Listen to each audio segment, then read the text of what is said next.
I guess, let's kick it off. To establish kind of a baseline. Viv, what is Chat GPT? Well, Sam created this amazing tool called OpenAI, and they kind of raised quite a bit. I mean, Microsoft put in $1 billion, and they kind of created this kind of generic AI engine. That's it, right? And then they exposed it through a chat interface. The OpenAI has been there for like a couple of years now, and then Right. they exposed the OpenAI infrastructure through kind of an amazing chat interface where you can ask any questions and it'll come back with reasonably smart answers. Think of and you can ask it to do things. You can give it content and summarize content and do this almost like a personal assistant of sorts, personal research assistant of sorts, maybe. So that's kind of the interesting part about the tech itself, and so that's an amazing. I think it's an amazing innovation, obviously. So the big difference behind it, if you think, is the engine that's running it. I mean, there's lots of chatbots out there, right? But it's the back end OpenAI that's the OpenAI. OpenAI is exactly the engine behind that is OpenAI. I think tons of money has been poured into it, and a lot of smart people have obviously worked on the engine behind it to make it what it is today. Got it. Makes sense. And then, Jamin, I had a question for you. Now, I was on LinkedIn, of course, reading about ChatGPT, and you had a comment that kind of struck me as really, interesting. You said that you think ChatGPT will have a bigger impact on how we gather and analyze consumer data in 2023 than the internet did from 1996 to 2006. That's a big statement. Can you explain that a little bit? Yeah, well, I can't wait for my fellow panelists to disagree with me on this point. But having built careers all around, really that time period.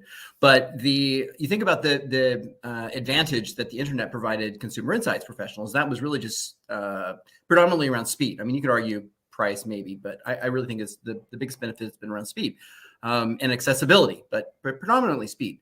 And so, it used to be the case that we had to intercept people in malls in order to get them to complete a survey.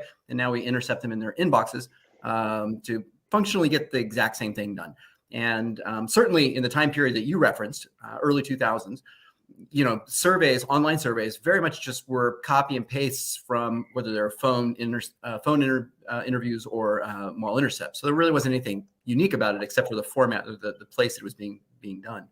And so, yeah, I think you fast forward to today, tomorrow, like yesterday. Let's say yesterday, like pre-ChatGPT. So you look at our industry, and our industry is dealing with the same problems that we dealt with 20, 30 years ago. So, one of my clients or previous clients, they were doing a customer sat survey. They still are, presumably. That survey would get about 500 million completes a year, so a truckload of completes. There was an open-ended question. What were they doing with that open-ended question? I can tell you. They were randomly selecting by segment about 20 responses, and they were hand coding those, and they were saying these are relatively representative of the sentiment on the thing. So not particularly sophisticated. And still in our industry, one of the biggest points of waste is unstructured data in consumer insights. And so, and if you start decoupling that framework, you think about, well, what is an actual survey? And survey instrument is quite literally just a conversation at scale. Nobody speaks in Likert scales. We don't talk about, hey, on a 5-point scale, how Lenny much do you like your coffee? And instead we have a conversation about that. And so what this technology does is it enables us to actually have.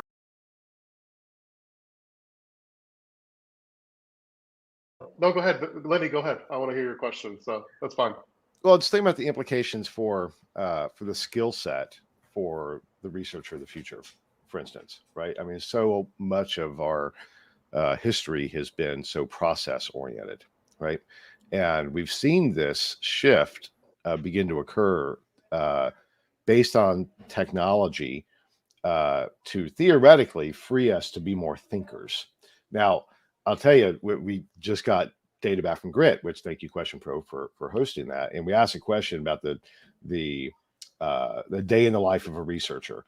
And we started asking that question, thinking that, oh yeah, we're going to start seeing people spending far more time with, consulting and analysis. bullshit. That is not what's happened. What we've seen is that technology has expanded bandwidth for researchers. They're doing more of the same things. But this technology, and using your example, Viv, even from a design standpoint, right, and how to optimize on the design standpoint, and then certainly on the back end from an analytical perspective, would seem to suggest that this could help us get out of that paradigm. That's not just doing more because we have greater efficiency, but these technologies really could replace some of the functions of human researchers that are process oriented and position us more to be more creative thinkers and higher level skill sets. Or am I just full of shit? Because I absolutely could be, because we haven't seen it happen yet. So what do you guys think? I think you guys curse all the time. It's bad. He brings it out in me. I think that's me. I don't think Lenny normally curses. I know. Oh no, I do. I'd like to. You both, all three of us do. The only person that doesn't curse out here is Dan, and I'm on good behavior. Lenny, I don't think it changes anything for the next 10 years. And the reason why is because we've seen massive productivity gains through digitization of research, and getting to Vivek's point and pushing, disagreeing with me, and that's absolutely true. And yet, we still see the same proportion of time spent on those specific job functions in job. And so I think in a lot of ways, it's just like, if you think about an insights professional as being a cog, we all have different we all are different cogs in this machine of insights. And I just feel like the cog gets bigger as our expertise expands. To your point, though, I think it does create a lot of potential disruption in the job market for people that are not potentially, that are currently doing that thing, whether it's summarizing or first pass. I've launched 3 studies and 2 focus independent qualitative projects in the last week, and I've used ChatGPT as the creation of the discussion guides, initial discussion guides, and surveys, and it has been fantastic in all cases. And it's not the totality of it, but it probably saves me 80% of my time. Yeah, I think that's a good point. I think just because of you don't have to think about it. It gives you what you need, and then you can always add to it. I think Viv, you're about to say something, I think, as well. No, I mean, I kind of, for a change, I'll actually agree with Jamin. One of the things, when Jamin and I talked about Hub UX, this was about a year ago, really, right? A lot of time.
Better than the commercials, I think.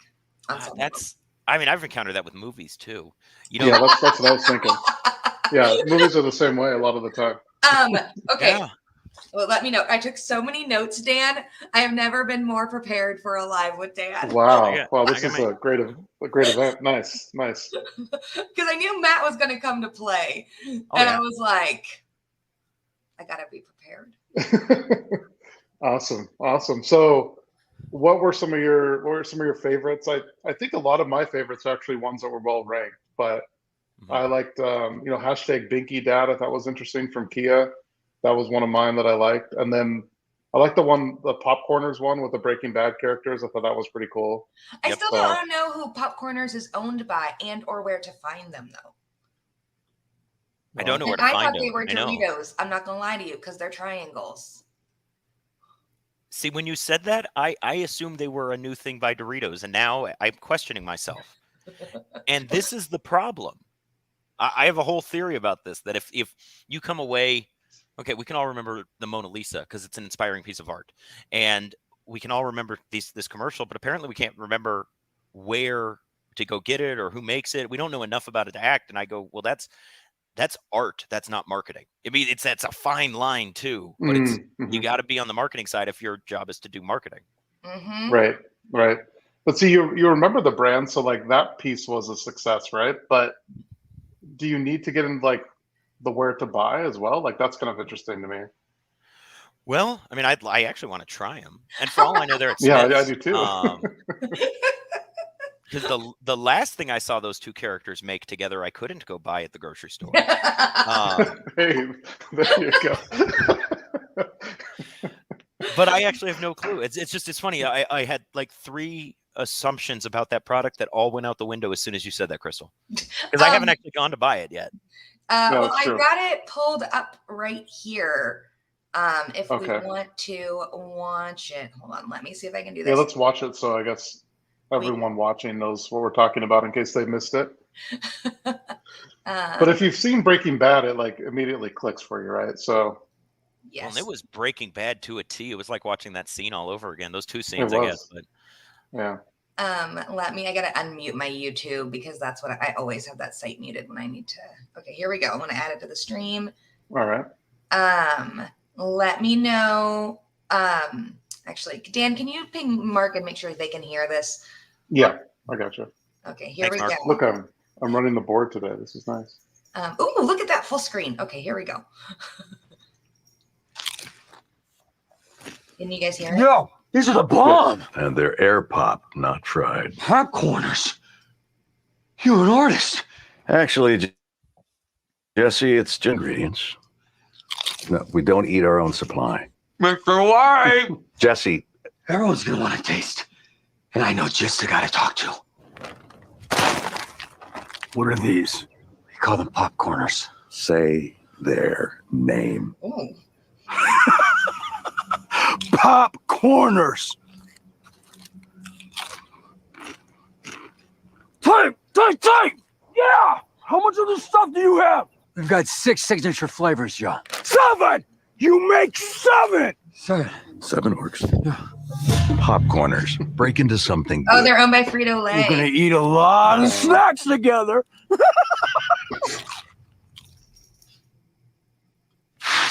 I mean, again, it's great, and I like that they're holding the blue bag of all the bags. For anyone who watched the show, that should make sense. But that's funny. I didn't know they were Frito-Lay. We said something earlier, by the way. I go and get, I haven't gone to buy those. It's actually rare that I go to buy chips. I go to the store, and when I'm in the chip aisle, I will pick chips. But that's different than going to buy chips. But I say that because here's a brand new product. I guess we're only a week out since the Super Bowl. I haven't gone grocery shopping, so I haven't even had a thought or inkling or chance to. That's that kind of point of purchase on the fly decision. So then it comes back to, okay, how funny was the brand that or the commercial that you remember? Yeah, that's interesting because I wouldn't go to buy them, but if I saw them in the store, there might be some of that association. But I think even more so, I'd need to see it like on an end cap or something that it stands out. Otherwise, it would just be like it would just.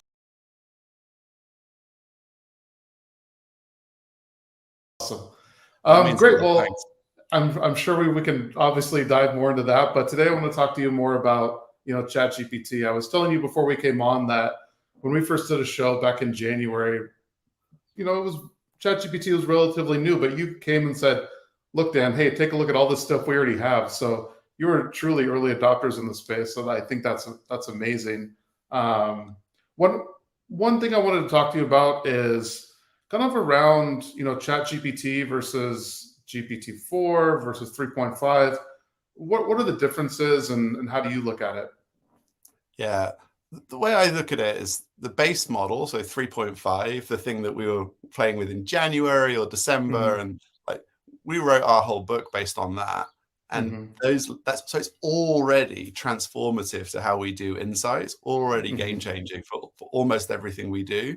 And 4 came along a few months later, And it's much better at a whole bunch of exams in the real world, much better at a whole bunch of like sophisticated real world tasks. Like it's clearer and more creative. That's brilliant.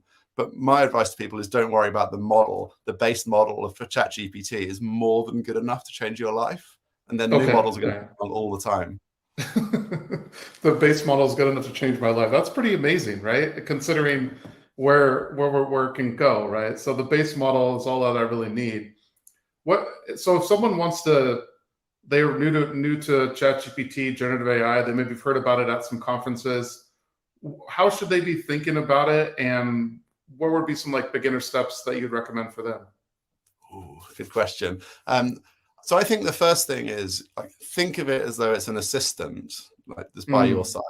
And Love that. A lot of comes from that. One is you need to give it a good briefing. You need to give it background. You need to give it clear instructions. Another thing that comes from that is you also need to iterate and refine, ask it to go again and give it feedback.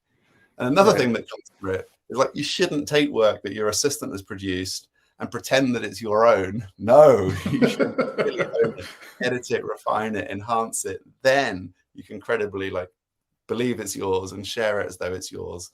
And with those 3 lessons alone, I think we've solved most problems that most people have using ChatGPT, actually. Yeah, that's interesting. I like that. So would you agree that the outputs on ChatGPT are only as good as the inputs that you put into it? And what I mean by that, I feel like a lot of people think that ChatGPT, they can type in whatever and it's going to give me back exactly what I want. But the more I've been utilizing it, the more I've learned it's all about the inputs, really. What do you say to that? Yeah, 100%. I would say maybe there's 2 things that it depends on. So the first is your input, your prompt, and they can get very sophisticated. We have a 10-part formula for a really, really good prompt. You don't always need to use 10. In fact, one of those elements is perfectly good enough quite often. But if it's not giving you the results you want, keep going until you get nearer to using all 10. And that's a big part of it. But the other part of it is the process by which you use ChatGPT. And that's about the expertise you have in knowing what it is that you want, how you ask it for things like ideas, and then you refine them, and then structure for a report, and then you refine it, and then you ask it to write some of the report for you. But don't jump into the end and just ask for the report. So use your skills and judgment and your process expertise to use it in the right way. You know, you'd never ask an assistant for a report on a topic. You'd always go step by step and think through the problem with them. And you've got to treat ChatGPT in exactly the same way. Yeah. I love the fact that you mentioned it's an assistant, because I think it's largely the same, right? Don't think of it as, is it going to take my job? Is it not going to take my job? I think use it how you would like the best assistant you could have, right? So I guess to that, there's a lot of talk around, hey, will ChatGPT take my job? Will it not? What do you say to that, and to the yaysayers and the naysayers? What's your response there? On that topic, let me reframe it again slightly from an assistant to a phrase that we really love, like an electric bike for your mind. So Steve Jobs.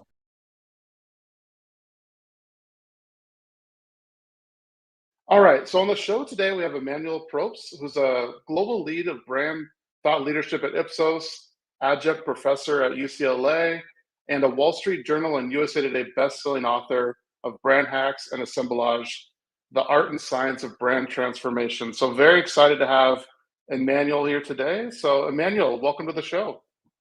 Dan, thank you so much for having me on the show. Good morning, good afternoon, good evening, everyone, wherever you are. Yeah, awesome. Well, that's great. I'm super excited that you're on today. I'm really excited to talk about your book and just hearing your thoughts on brand. I was, looking through some of the information, and I was like, man, maybe my whole perception on brand is going to change after talking with you. So we'll see. So what is Assemblage, and why did you write the book? I think that's probably a good way to kick this off. Yeah. Assemblage is terminology inspired from winemaking. That is, when you make wine, whiskey, cognac, bourbon, what have you. And I think that's really a good thing to say on a Friday, by the way. Yeah, sounds good. You do so by combining dozens, sometimes over 100 samples from different aging processes, different barrels, different grapes, different regions. And you want to come up with the best combination to create a product that is unique and on brand. And now what's important when you create a bourbon, again, or cognac, champagne, what have you, is you want to understand what the product is going to be like today. And most importantly, you want to have a vision for what the product is going to, how the product is going to evolve over 2, 3, 4, 5, 7, 10 years. So this analogy is applied to branding in the book, whereby I believe that we can create brands by assembling personal, social, and cultural attributes. That's how we can create great brands. The learning here is not necessarily the guy with the most money, with the biggest checkbook that's going to win. What's important is to be culturally relevant and relevant to the people we talk to. And what's important is, again, to have a vision. Now, why did I write the book? Is because I think we're overwhelmed with brands, we're overwhelmed with products as individuals. We have studies that show that if 78% of brands were to disappear, people could just replace them literally overnight with a substitute product. They wouldn't even think twice about it. And I also believe that brands can no longer just sell products. Brands must also transform us, individuals, and the world we live in. So that's why I wrote this book, to say we can create better brands. We can create brands that are more impactful, that make a positive impact on people and the world around them. And this book shows you how. Got it. I'm sure everyone has seen. If you haven't heard, we in consumer spending $5 billion for Taylor Swift just within this year. Obviously, she announced more tour dates, so there'll be more studies. And the study. Yep.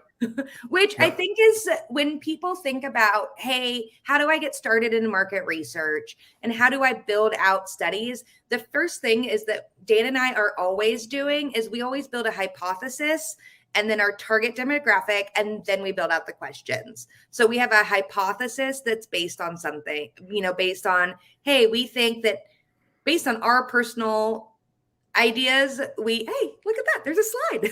All right, there we go. You want to go full screen with that? Yeah, let me go full screen. Okay. Yep. So, how do you find that target audience is really something that you can do through the survey. And we were able to, put it out and say, did you go to an Eras tour? And they click yes, then we were able to validate it in following questions. Can you talk a little bit about that, Dan, and how we do the fine print? Yeah, but first I just want to say, I think you're a researcher and you don't know it, Crystal. No. I think it's hiding in there somewhere. Yeah, so first you want to ask, qualifying questions, obviously, to make sure that you're interviewing or asking questions of the right people, as Crystal mentioned. And really, you want to kind of weed them down into the exact audience that you want to take the survey. In this case, we wanted to talk to people that went to a Taylor Swift Eras Tour concerts and ask them a series of questions here. So verify their willingness to participate and that they attended an Eras concert. And then we developed the survey. So you wanted to keep certain things in mind. Obviously, you don't want the survey too long. There's a lot of studies out there that say, how long a survey should be, but more importantly, the fall off over time in terms of respondent fatigue. Like the longer the survey is, are they going to be as engaged at the beginning as they're at the end? So you want to keep those things in mind.